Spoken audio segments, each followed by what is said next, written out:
혹시 설문조사 같은 거 할 때요, 자기 진짜 생각을 솔직하게 다 말하지 않은 적 있으신가요? 아마 대부분 그렇지 않을까요? 그렇죠. 왠지 사회적으로 더 나아 보이는 답변을 고르거나 아니면 그냥 귀찮아서 대충 답하기도 하고요. 네, 맞아요. 그런데 우리가 거의 모든 진실을 어쩌면 우리 자신보다 더 솔직하게 털어놓는 비밀 공간이 딱 하나 있죠. 바로 구글 검색장. 네, 누구 눈치도 안 보고 한밤중에 침대에 누워서 가장 원초적인 질문이나 부끄러운 욕망 같은 걸 쏟아내는 유일한 공간일지도 몰라요. 현대판 고해성사라고 할까요? 오늘 저희가 함께 깊이 파헤쳐볼 자료가 바로 그 현대적 고해성사를 낱낱이 분석한 책 세스 스티븐스 다비도이치의 모두 거짓말을 한다입니다. 네, 이 자료는 사람들이 온라인 검색을 통해서 무심코 드러내는, 어쩌면 스스로도 인정하고 싶지 않았던 그 인간 본성에 대한 뭐랄까 좀 충격적인 보고서라고 할 수 있습니다. 우리는 이 자료가 디지털 자백약이라고 부르는 빅데이터를 통해서요, 사람들이 공개적으로 말하는 것과 은밀하게 원하는 것 그 사이에 거대한 격차를 들여다볼 겁니다. 인종차별이나 성, 정치적 편견에 대한 우리의 진짜 생각은 과연 무엇인지 지금부터 그 민낯을 한번 같이 들여다보시죠. 좋습니다. 자, 그럼 먼저 이 책의 가장 중요한 아이디어, 이 디지털 자백약이 왜 그렇게 강력한지부터 짚어봐야 할 것 같아요. 네, 사람들은 거짓말을 하지만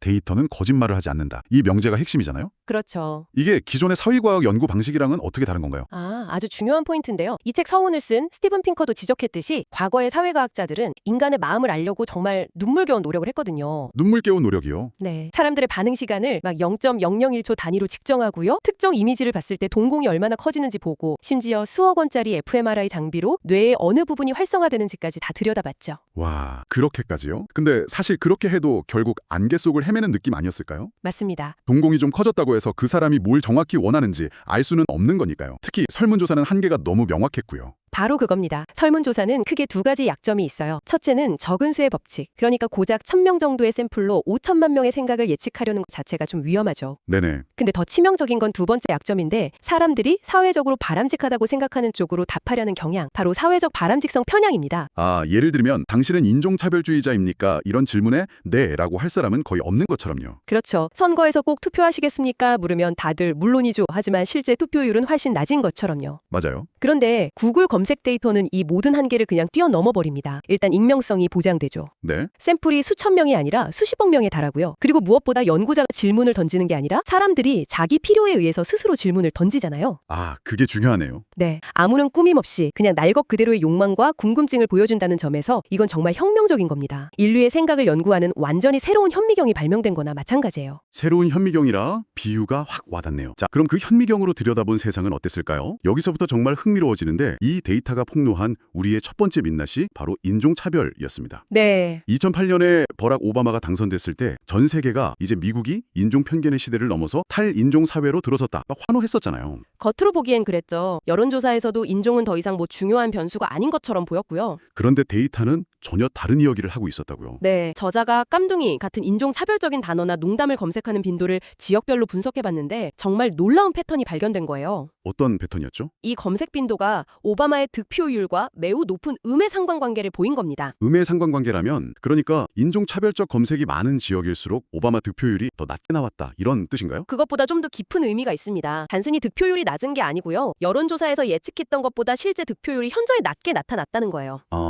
이게 바로 브래들리 효과라고 하는 건데요. 설문조사에서는 흑인 후보를 지지한다고 말해놓고 실제 투표소에 가서는 다른 후보를 찍는 그 위선적인 행동이 데이터로 딱 증명된 거죠. 와, 사람들은 조사원한테는 거짓말을 했는데 구글한테는 진실을 말하고 있었던 거네요. 바로 그겁니다. 정말 충격적인 건 오바마가 당선된 바로 그날 밤 있잖아요. 네, 다들 축제 분위기였죠? 네, 그런데 그 축제 분위기 속에서 백인 우월주의 단체인 KKK나 인종차별적 농담에 대한 검색량이 미국 전역에서 폭증했다는 겁니다. 세상에, 겉으로는 박수를 치면서 뒤에서는 조롱하고 있었다는 증거처럼 들리는데요. 정막지 그 심리를 포착한 거죠. 그리고 이 패턴은 2016년 도널드 트럼프 선거에서 더 극적으로 반복돼요. 아, 트럼프 때도요? 네, 당시에 거의 모든 주류 언론이랑 여론조사 기관이 힐러리 클린턴의 압승을 예측했잖아요. 맞아요. 누구도 트럼프가 될 거라고는 상상 못했죠. 하지만 저자는 인종차별적이거나 반이민 정서를 담은 검색어 데이터를 보면서 트럼프의 숨은 지지층이 있다는 걸 이미 감지하고 있었던 겁니다. 데이터는 여론조사가 놓치고 있던 유권자들의 분노나 불안감 이런 것들을 정확히 보고 있었던 거죠. 그렇군요. 데이터가 이런 정치적 위선뿐만 아니라 우리 성생활에 대한 거짓말도 아주 적나라하게 폭로한다고 들었습니다.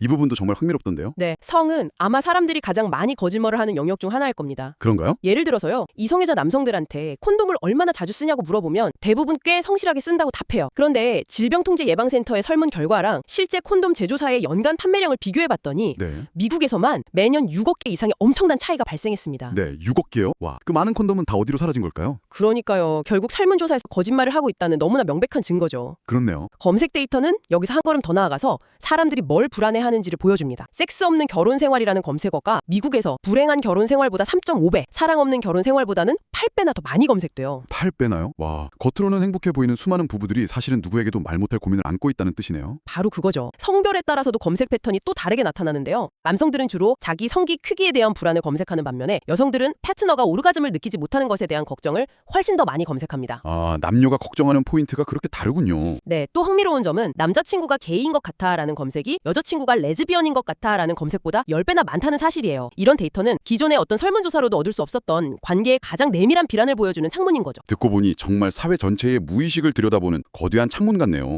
무의식 이야기가 나오니까 문득 이런 생각이 드는데요. 네네. 이 강력한 데이터 현미경으로 프로이트 같은 과거 심리학 거장들의 이론을 다시 검증해 볼 수도 있지 않을까요? 예를 들면 프로이트의 말실수 같은 거요? 와우, 바로 그 지점으로 저자가 우리를 이끌어갑니다. 프로이트는 우리가 무심코 저지르는 말실수나 오타가 사실은 억압된 무의식, 특히 성적인 욕망을 드러내는 거라고 주장했잖아요. 네, 맞아요. 이 가설이 100년 넘게 심리학계의 뜨거운 감자였는데 이걸 과학적으로 증명하거나 반증할 방법이 없었어요, 이전에는. 하지만 이제는 데이터가 있으니 가능해졌겠네요. 저자는 이걸 어떻게 검증했나요? 마이크로소프트랑 협력해서 수백만 건의 방대한 오타 데이터를 분석했습니다. 만약 프로이트 주장이 맞다면 사람들은 성적인 단어랑 철자가 비슷한 단어를 칠 때 유독 성적인 방향으로 오타를 많이 내야겠죠. 아, 예를 들면요? 예를 들면 pedestrian이라는 단어를 칠 때 페니스를 연상시키는 pedestrian 같은 오타를 내는 빈도가 그냥 키보드 자판에서 가까운 다른 글자를 오타내는 것보다 통계적으로 의미 있게 높아야 한다는 겁니다. 와, 결과가 정말 궁금한데요. 프로이트는 과연 이 시험을 통과했을까요? 결과부터 말씀드리면 프로이트한테는 조금 아쉬운 결과가 나왔습니다. 아, 그런가요? 네, 분석 결과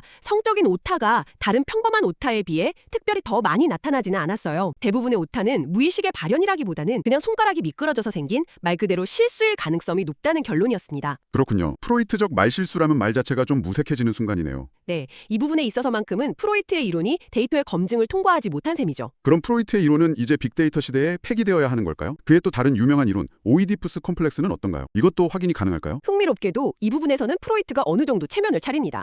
정말요? 저자가 세계 최대 포르노 사이트 중 하나인 폰허브의 검색 데이터를 분석했거든요. 만약 아들이 어머니에게 성적 욕망을 느낀다는 오이디푸스 콤플렉스가 실제로 존재한다면 포르노 검색어에서도 그 흔적이 나타나야 하지 않겠어요? 설마 정말 그런 검색어가 있었나요? 놀랍게도 그렇습니다. 남성들의 검색어 중에 스텝맘, 새엄마이나 머맨선, 엄마와 아들처럼 근신상간을 주제로 한 검색이 상당수 발견됐습니다. 세상에. 반대로 여성들의 검색에서는 스텝데드, 새아빠, 나데드, 아빠라는 단어가 포함된 검색이 눈에 띄게 나타났고요. 와, 정말 상상 이상인데요? 그렇다고 이게 오이디푸스 콤플렉스를 과학적으로 증명한다고 말하기는 좀 어렵지 않을까요? 맞습니다. 이게 오이디푸스 콤플렉스가 실제한다는 직접적인 증거는 아니에요. 아니라고 봐야죠. 하지만 어린 시절 부모와의 관계에 대한 환상이 성인이 된 후에 성적 판타지나 취향 형성에 영향을 미칠 수 있다는 프로이트의 핵심 주장을 뒷받침하는 아주 강력한 정황 증거는 될 수 있다는 겁니다. 100년 전에 낡은 이론으로 치부될 뻔했던 주장이 가장 현대적인 데이터 속에서 새로운 생명력을 얻게 된 좀 아이러니한 상황이죠. 알겠습니다. 데이터의 힘이 정말 대단하네요. 그렇다면 이제 우리 인간의 직관이나 오랜 경험 같은 것들은 구시대의 유물이 되는 걸까요? 데이터가 모든 걸 알려주면 전문가는 더 이상 필요 없는 거 아닌가 하는 생각도 드는데요. 그 질문에 대한 답을 이 측이 아주 흥미로운 사례 하나가 들려줍니다. 바로 37년 만에 트리플 크라운을 달성한 전설적인 경주마 아메리칸 파라오어의 이야기입니다. 저도 들어본 이름입니다. 데이터와 그 말이 무슨 관련이 있는 거죠? 제프 세이더라는 데이터 과학자가 있었어요. 원래는 주식 분석가였는데 경마에 빠져서 수십 년간 경주마의 신체 데이터 수만 건을 모았습니다. 심장 크기, 비장 크기, 보폭, 온갖 데이터를 분석해서 말의 성공 가능성을 예측하는 자신만의 모델을 만들었죠. 네. 반면에 수백 년 역사의 경마계 전통 전문가들은 혈통이나 말의 걸음걸이, 근육 모양새 같은 아주 직관적인 요소들로 말을 판단했고요. 전형적인 데이터와 직관의 대결 구도네요. 그렇죠. 어느 날 세이더는 자기 데이터 모델을 통해 아직 아무도 주목하지 않던 한 어린 말에 엄청난 잠재력을 발견합니다. 다른 모든 조건은 평범했는데 딱 하나, 심장의 크기와 관련된 변수가 역사상 최고 수준으로 나타난 거예요.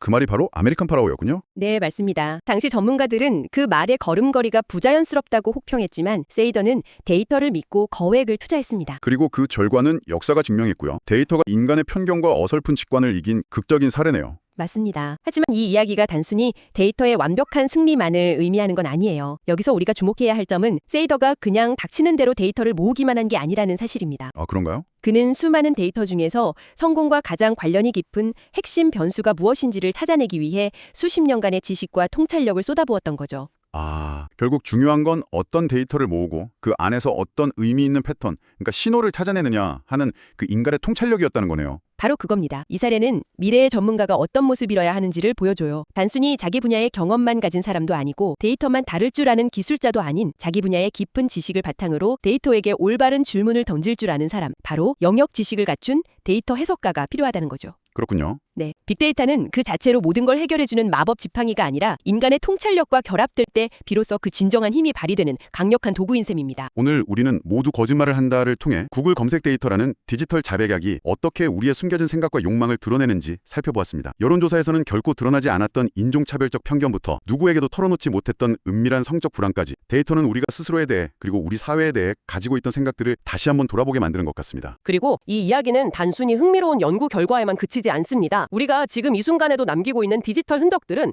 이미 선거 결과를 예측하고 질병의 확산을 감시하고 기업들의 마케팅 전략을 세우는데 아주 중요하게 사용되고 있거든요. 네. 좋든 싫든 우리는 이미 데이터가 세상을 정의하고 움직이는 시대에 살고 있는 셈이죠. 자, 오늘 이야기는 여기까지입니다. 마지막으로 이 책의 내용에서 한 걸음 더 나아가서 이런 질문을 하나 던져드리고 싶습니다. 이 책은 구글 검색이라는 창을 통해 우리의 사적인 자아가 어떤 모습인지 그 단면을 보여줬잖아요. 네. 그렇다면 앞으로 인공지능 같은 기술이 더욱 발전해서 우리의 사적인 생각과 데이터가 지금보다 훨씬 더 쉽게 분석되고 심지어 공개될 수도 있는 세상이 온다면 어떨까요?